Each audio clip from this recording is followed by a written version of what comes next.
Non sono mai arrivato così poco preparato a un viaggio come a quello che sto per intraprendere. Eppure sto per vedere degli scenari che mi lasceranno senza parole, tra spiagge dal sapore tropicale e borghi che risalgono ai Celti, perché inaspettata e mutevole è la Galizia, come il suo cielo, che un attimo ti scalda e un attimo dopo ti spruzza con gocce fini. Pochi stranieri in realtà hanno familiarità con questa regione che sta nell'angolino nord-occidentale della Spagna, lontana dal clamore della sua costa mediterranea. Qui, sull'Oceano Atlantico, farete fatica a trovare negozi di souvenir. E a pensarci bene è meglio così, perché qui, tra i prati verdi e i litorali frastagliati dal sapore di Scozia, si respira ancora la tradizione di un popolo antichissimo. Su uno dei suoi promontori, ve lo farò vedere tra poco, terminavano le vie di comunicazione del continente e con esse il mondo conosciuto, fino a che, proprio qui, mezzo millennio fa, una imbarcazione chiamata Pinta fece ritorno da un viaggio esplorativo dicendo di aver scoperto nuove terre oltre la linea dell'orizzonte. Ma procediamo con ordine. Vigo, la città in cui atterro, la più popolosa di tutta la Galizia, esplosa negli anni 60 grazie all'industria dell'automobile, ma la città è soprattutto uno dei porti di pesca più importanti al mondo. Nel suo vasto estuario vengono allevate ogni anno tonnellate di frutti di mare. La cucina locale a base di pesce sarà tra i protagonisti del mio viaggio.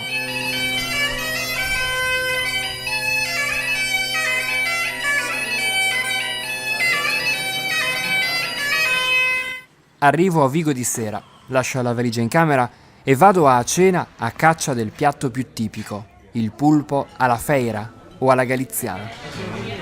Buono. Sapete qual è il segreto per rendere perfetto un polipo? Lo importante del pulpo es la cocción, sobre todo. La cocción, cortarlo y después condimentarlo con el aceite de oliva, el pimentón. Lo importante, que el pulpo sea de aquí, de Galicia, que sea de aquí, de la zona de Gallega, nuestra. Altra specialità del posto, le zamburignas, i canestrelli, che vengono conditi solo con un filo d'olio, accompagnati da del vino bianco locale. Fuori dal ristorante riposa la città vecchia tra i suoi stretti vicoli di pietra e le abitazioni in salita. È tardi, mi riduffo nella parte moderna dove una luce traballante mi dà l'idea di un'installazione artistica. La notte scorre pacifica a Vigo e mi serve riposo perché domani si va in mezzo all'oceano. Le vie del centro di Vigo sono in realtà quelle di una grande città, grandi marciapiedi, vie trafficate, negozi, servizi di ogni sorta, quindi sembra proprio di essere in una metropoli spagnola. Come vedete il tempo è piuttosto uggioso, infatti in Galizia piove all'incirca un giorno ogni 3 durante l'anno.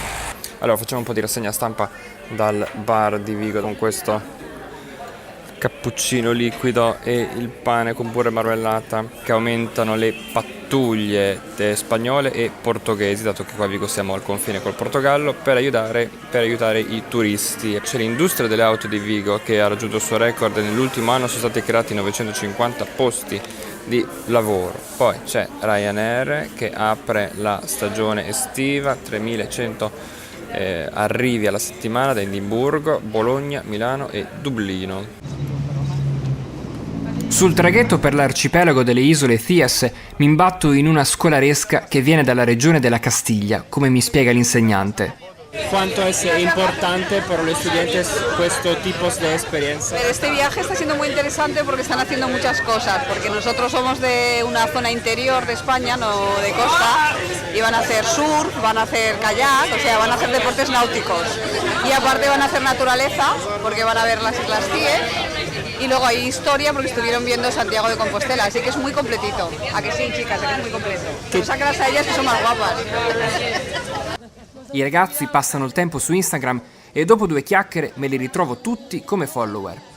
Quindi sta Juan André che vuole fare il pompedor, il pompiere, Ivan, il ciclista italiano, ok, Lucia e da Pordenone, nombre? Guglielmo, ok. Questi sono i ragazzi che mi faranno compagnia durante il viaggio. Avete mai avuto la sensazione di sbarcare in paradiso? Io l'ho fatto letteralmente mettendo piede sulle Thies.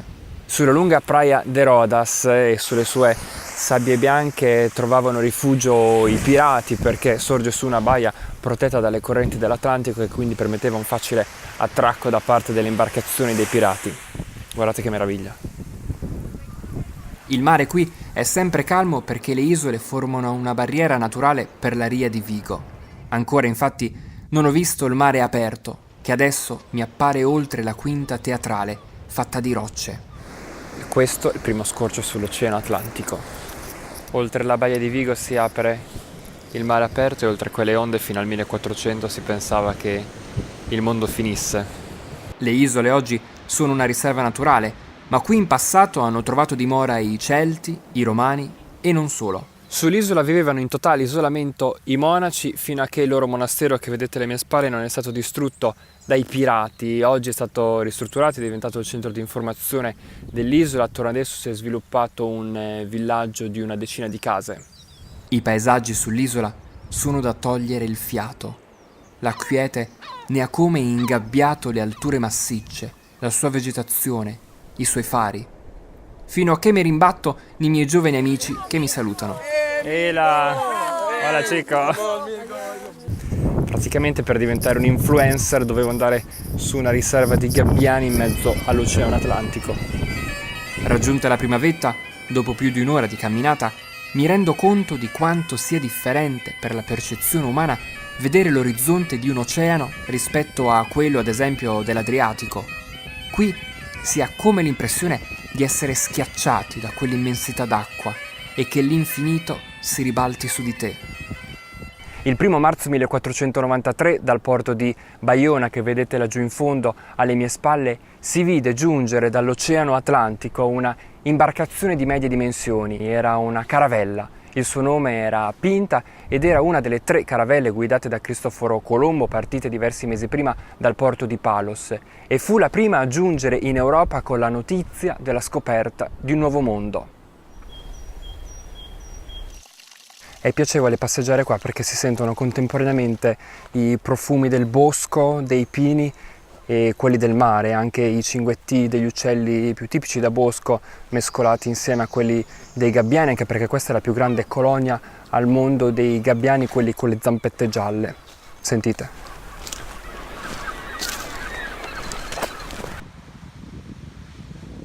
A chi non interessa la tintarella, questo periodo dell'anno è perfetto perché non c'è nessuno. Ed è anche un bene non avere nessuno a guardarti mentre cadi. Il quotidiano The Guardian ha eletto Praia de Rodas sulle isole Chies spiaggia più bella del mondo. La sua sabbia è bianca perché è composta da minerali di quarzo antichi migliaia di anni. L'acqua è azzurrissima, quindi è irresistibile bagnarsi, anche se la stagione proprio non è che lo consentirebbe. Comunque questo è il primo bagno nell'Atlantico. Dopo una pausa in riva al mare, con i piedi affondati in questa sabbia che sembra farina, è tempo di salire su un'altra cima, attraversando un bosco di eucalipti, i cui alti fusti sembrano le colonne di una sterminata cattedrale. Dalla Punta del Principe si ha una delle vedute più belle che la natura possa offrire. Bello è dire poco. Da quassù, in mezzo al nulla che profuma di salsedine, la natura esplode di magnificenza come in un dipinto. Prendo l'ultimo traghetto che mi riporta sulla terraferma, mentre il tramonto accarezza la spiaggia e singhiotte una nave. Ora ho modo di vedere meglio le baetas, le piattaforme per l'allevamento di marisco, i frutti di mare. Ce ne sono migliaia all'ombra delle colline della baia. Questa avventura tra i gabbiani mi ha messo una discreta fame e vedo che non sono solo a tenere hambre. La mia seconda cena, con la faccia scottata dal sole, è ancora a base di pesce, frittata dei ricci di mare per iniziare e a seguire un mega crostino di polipo e tetiglia, un formaggio locale. Tenetelo a mente il tetiglia, perché lo vedremo alla fine. Intanto scambio 2 chiacchiere con chi mi ha preparato il pasto. A la gente gusta el pulpo, sí. o más al turista. A todos, a los gallegos también. Yo de hecho los domingos tomo pulpo siempre. No me falta. siempre tomo mi tapa de pulpo con mi vermouth. La mattina dopo, passeggiando lungo i viali di Vigo, all'ombra dei mandarini, decido di salire su un bus per raggiungere un luogo simbolo per l'Occidente, quello in cui per primo giunse la notizia della scoperta dell'America, il porto dove è effettivamente cominciata l'era moderna, Baiona, oggi un villaggio umile e riposante.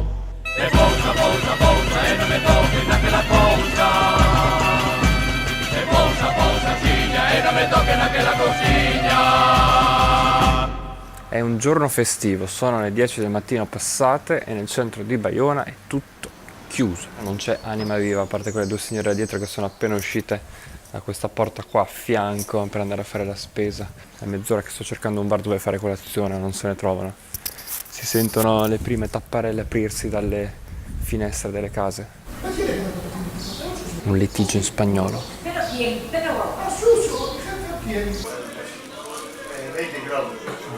Qui un minuto piove, un minuto c'è il sole, un minuto fa caldo, un minuto fa freddo. Il quartiere residenziale di Baiona si sviluppa attorno a dei vicoli strettissimi, alcuni anche pochi centimetri. Questo è il lungomare di Baiona, che poi è un lungoceano, visto che qua si apre l'Oceano Atlantico. Laggiù in fondo si vedono le isole Chies e la baia di Vigo dietro. In Galizia ci si imbatte spesso in questi due tipi di elementi, ovvero gli hórreos e i cruceiros. Gli hórreos sono dei granai, ovvero dei depositi di gran turco posti su delle palafitte di granito con delle fessure ai lati che permettono al contenuto di non ammuffire e ai roditori di non entrare, e si trovano un po' ovunque, dagli scogli alle piazze di paese ai giardini privati. E la loro peculiarità è nella copertura, perché su due timpani hanno due simboli apparentemente opposti, ovvero su un timpano c'è una croce della cristianità, mentre sull'altro timpano una piccola piramide, che sarebbe un simbolo celtico che simboleggia la fertilità e rappresenta un fallo stilizzato. Adesso proviamo ad andare sulla pinta, sulla caravella che è attraccata lì al porto. Il tempo di scendere dall'altura e inizia a piovere. Eccoci sul ponte che porta alla caravella di Colombo, anche se in realtà la prima giunta in Europa era capitanata da Martín Alonso Pinzón. Oggi piove sulla caravella, ma noi siamo sicuri attraccati al porto. Ma pensate a cosa devono essere stati mesi di navigazione con tempeste, burrasche, onde giganti, pioggia, tutti riuniti in questo unico spazio. Quello che colpisce scendendo sotto coperta è sicuramente il poco spazio, se si pensa che per diversi mesi i membri dell'equipaggio furono costretti a convivere qua sotto, capitano compreso, in un unico ambiente, senza cabine, senza un bagno, senza cambusa. Partirono ad agosto del 1492 e ritornarono a marzo dell'anno dopo. Dunque il gruppo sarà stato sicuramente sottoposto a un certo stress psicologico. Infatti furono tanti momenti di tensione durante la traversata dell'oceano. Niente, il mare non perdona. Dopo la caravella è arrivata la pioggia potente. Lascio Baiona con la sensazione di aver visitato un borgo remoto, ma dall'importanza che forse nemmeno esso sa di avere. Nel viaggio di ritorno mi faccio una nuova amica, questa gentile e loquace signora che ci tiene proprio a darmi indicazioni sui posti da visitare. La vista da Castro. Anche se il mio livello di spagnolo genera qualche incomprensione. E sopra le celte, le abitazioni antiche del Celts. Ok. Ma né io né lei demordiamo. Por ahí para arriba ya subes al cable. Suba del Ya Castro. no tiene pérdida. Ok, non perdido. Impossibile perdersi, dice la signora. Fatto sta che scendo alla fermata sbagliata. Sono le 15 passate e non ho ancora pranzato.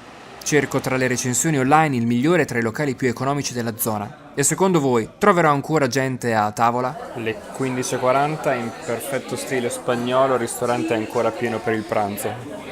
E il mio pranzo è un vassoio di langostinos alla plancia, gamberoni alla griglia. A tavola scambio 2 chiacchiere con il ristoratore. Langostinos, después hay más mariscos, hay gambas, hay nécoras, centolla, buey, almejas. Se elaboran de otra forma, claro, esos van cocidos. La plancha tiene que estar bien caliente.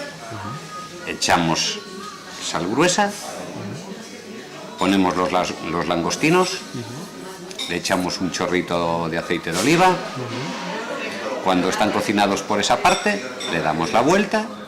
I prezzi in Galizia sono contenuti.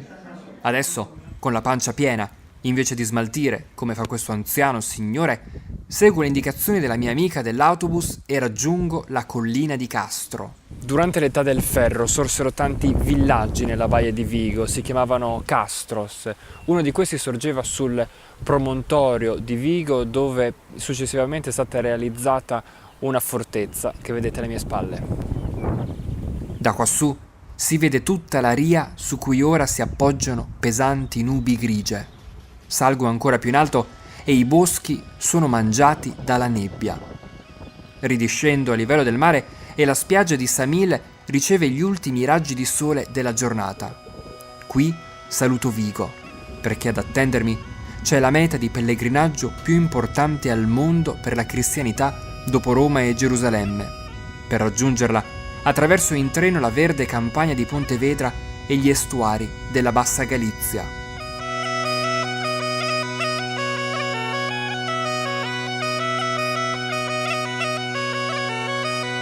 Appena arrivato in treno a Santiago de Compostela, i ragazzi in treno mi hanno detto che qua è normale trovare 1 o 2 gradi meno rispetto a Vigo, infatti è più freschino, e poi che piove sempre, quindi dopo tutto devo ritenermi fortunato visto che oggi il cielo sembra abbastanza clemente. Bello il tramonto, vero? Aspettate di vedere la mia sistemazione da pellegrino, se la trovo. Dov'è il mio ostello? 28. Boh. Proviamo a chiedere qua. Hola. Disculpe, ¿tú sabes dónde está el albergue Compostela? Pasa aquí al lado, y un poquito más adelante. Un poquito más. Aquí delante. Un pochino más adelante. Però, quindi il numero qual è? Non c'è. Avevo capito che avrei dormito in un dormitorio, ma non che tutto l'ostello fosse un unico dormitorio. L'ostello è un unico stanzone con decine di letti a castello. Allora, non so se si capisce, ma sono in cima ad un letto a castello.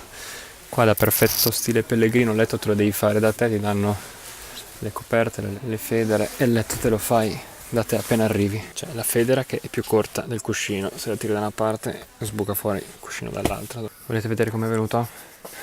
Questo è il mio sarcofago. Qua riesco a vedere anche gli altri letti da oltre i separé.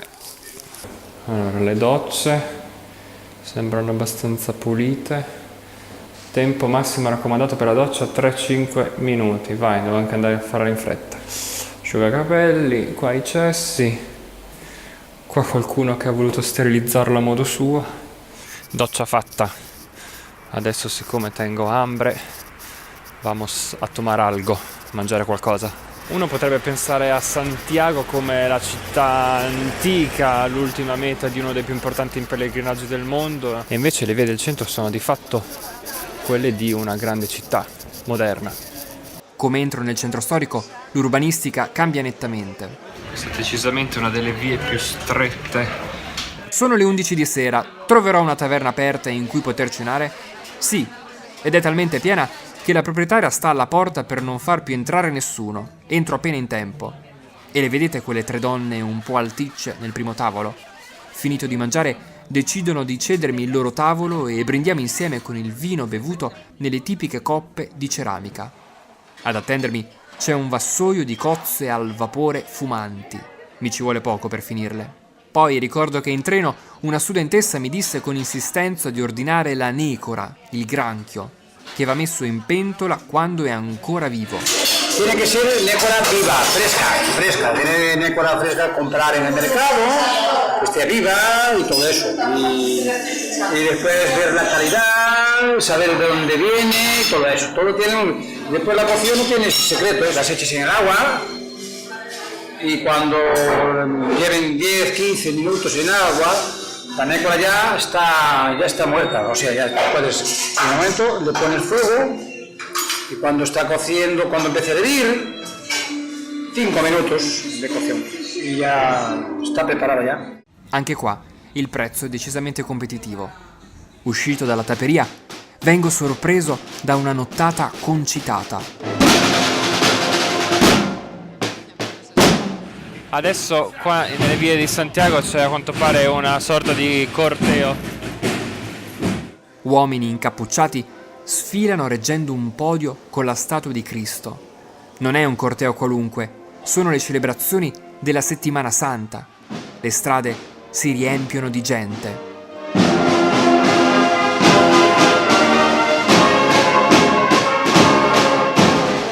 Le trombe rimbombano tra le strette vie di pietra della città.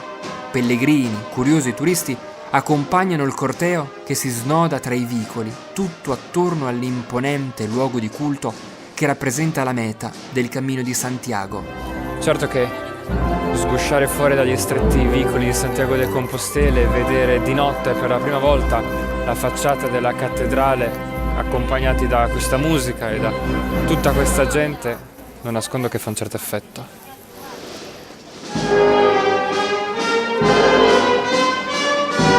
Le note si disperdono per le strade e così la gente.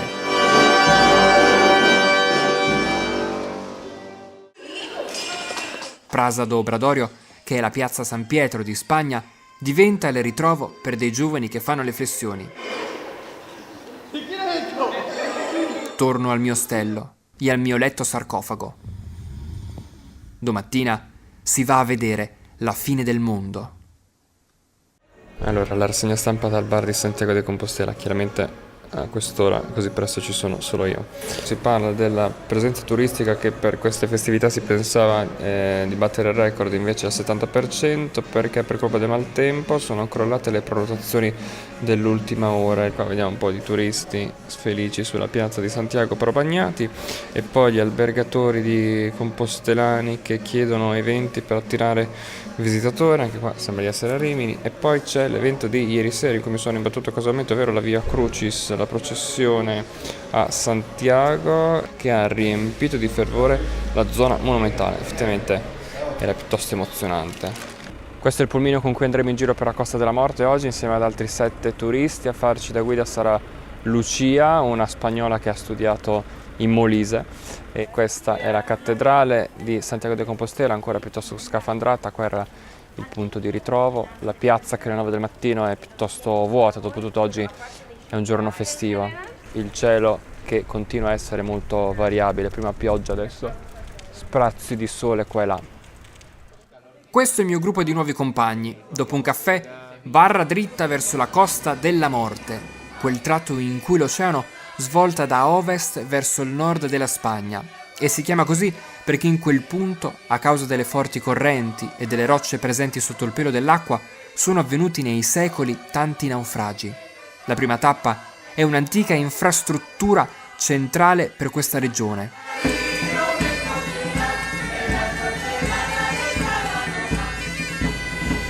Sto attraversando a piedi il ponte Masseira, che per molti secoli, sin dai tempi dei Romani, è stato l'unico punto di collegamento tra la Costa della Morte e il resto della Spagna, motivo per cui la Costa della Morte non si è molto urbanizzata. Il ponte, dicevo, di fondazione romana, quello che state vedendo è stato realizzato successivamente nel XIII secolo.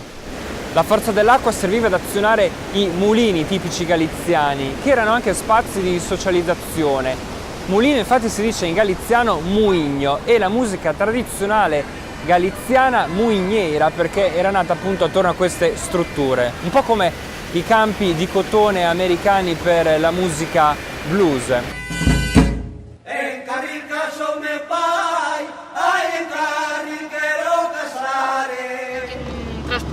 Quella alle mie spalle è Playa de Carnota, è la spiaggia più lunga di tutta la Galizia, misura 8 km. Qua c'è molto vento e i galiziani hanno imparato a sfruttarlo attraverso le pale per l'energia eolica.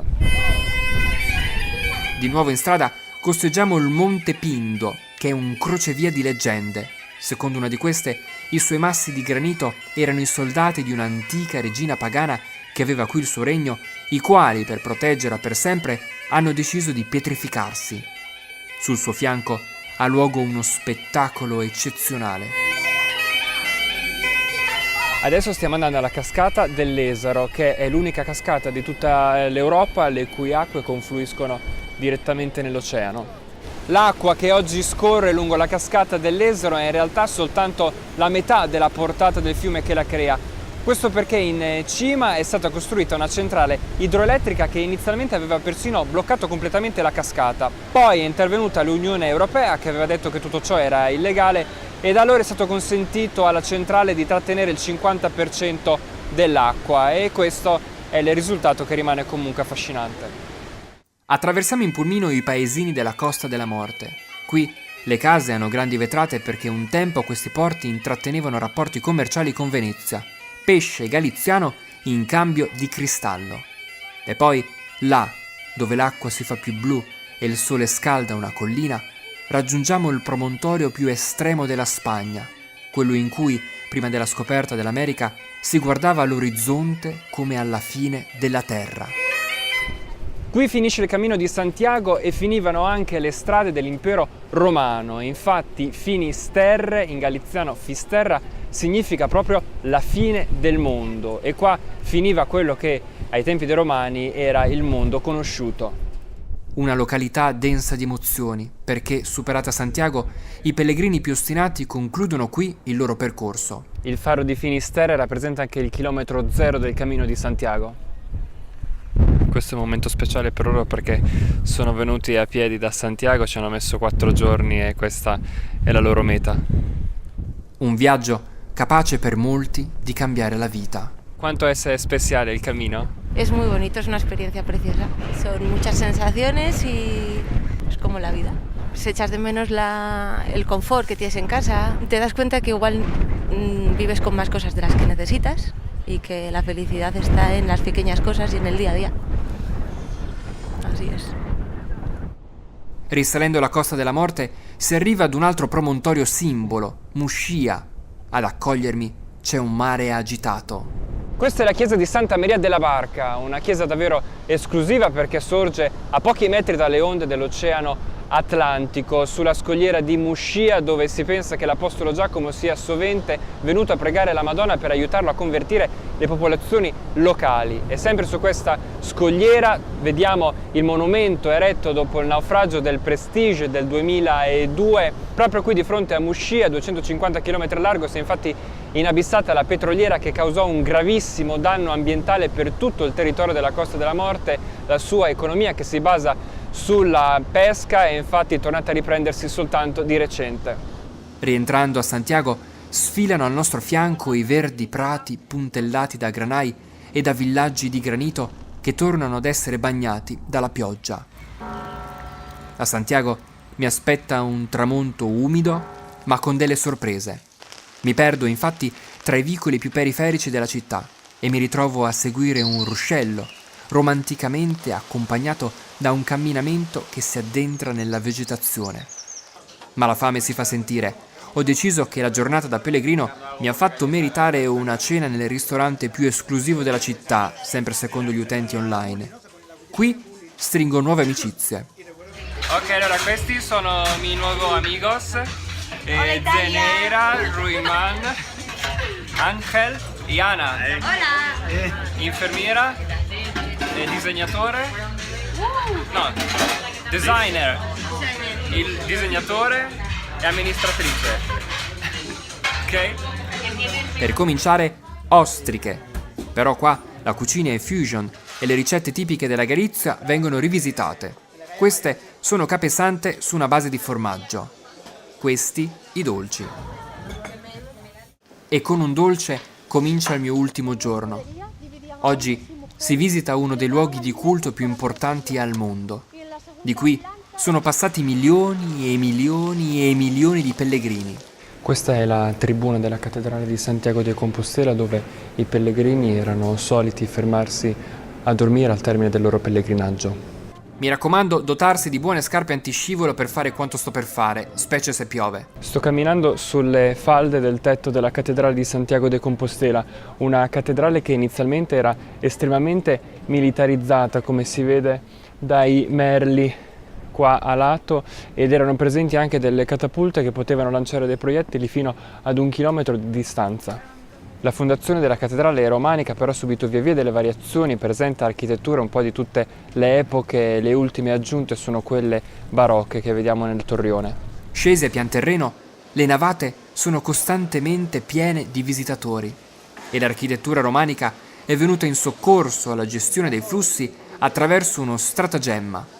Il deambulatorio è quello spazio architettonico creato apposta per cattedrali come questa, destinate al pellegrinaggio, per far appunto deambulare i pellegrini giunti fino qua e non fargli disturbare la cerimonia che si svolge nella navata centrale. Alle 12 comincia la messa per i pellegrini e dagli altoparlanti si invita a spegnere gli smartphone. Móviles, repito, queda prohibido el uso de cámaras o de teléfonos móviles. Mentre dentro la cattedrale si prega, fuori si balla alla galiziana. Mi allontano dal centro e faccio una delle cose che più mi piace fare in un luogo sconosciuto: chiudere la mappa e perdermi. Così si scoprono i posti migliori, come il retro di questo convento trasformato in museo. A Santiago, come nel resto della Galizia, ci si sente spesso un po' come in Irlanda, gli stessi contrasti tra il verde dei prati e il grigio e il nero delle pietre degli edifici monumentali e delle case di campagna, il tutto bagnato dalla pioggia. E per ripararmi vado a consumare il mio ultimo pasto galiziano al Mercado de Abastos, dove ti aprono le ostriche sotto il naso, le scolano e te le servono fresche nel piatto. Queste sono due tipologie diverse di ostriche del mare della Galizia. Questa è la piana, che ha un sapore più tenero, e questa invece è la risada, che ha un sapore più intenso e più di mare. E ricordate la tetiglia, il formaggio tipico galiziano che avevo mangiato insieme al pulpo? Ebbene, si chiama così perché è a forma di seno di donna. Questo sarà il mio ultimo acquisto. Già, perché la fine del mio viaggio è arrivata all'improvviso, come quella caravella che sul finire del 400 sconvolse il mondo. Così è la Galizia, una terra silenziosa, parca, ma il cui spirito antico ha attirato e suggestionato moltitudini di persone nel corso della storia.